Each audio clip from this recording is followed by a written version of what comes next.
It's on the way, coming up in a few minutes, guys. All right, now back to our other big breaking news. Former NOPD officer Jeffrey Vappie indicted by a federal grand jury. He's accused of falsifying his time card, and the feds also say he lied to them about an affair with New Orleans Mayor LaToya Cantrell.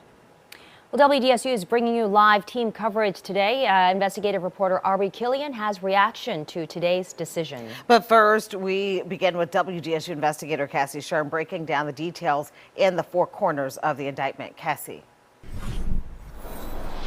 That's right, guys. So here at federal court, a group of 22 grand jurors came together and indicted former officer Jeffrey Vappie on 7 cases of wire fraud and then a count of falsifying information. Now, we're going to take a look deeper into the larger of the 2 crimes going on when it comes to defrauding payroll while he was working at NOPD serving the mayor.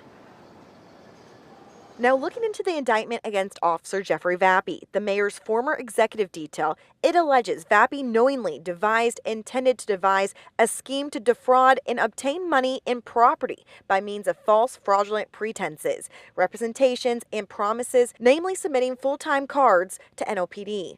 Between in and around September 2021 and March 2024, Vappie accompanied a public official, who we now know is Mayor Cantrell, on at least 14 trips outside the state of Louisiana, including to domestic destinations such as Los Angeles, California, San Francisco, California, and Washington, D.C., and international destinations.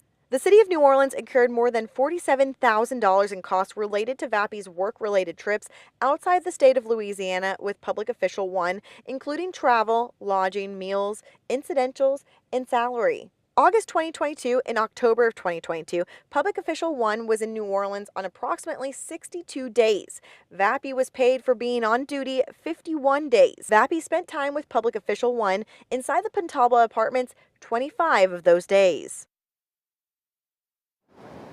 Now, in these indictment papers that I have right here, there's a lot more information. One of them alleges that Officer Vappie falsified his time cards more than 20 times, gaining more money than he would have if he would have put his normal hours that he was supposed to put in. And there's even more into this, and we're going to continue to look deeper as this case unfolds. Reporting here at Federal Court, I'm Cassie Sherm. Back to you. All right, Cassie, thank you.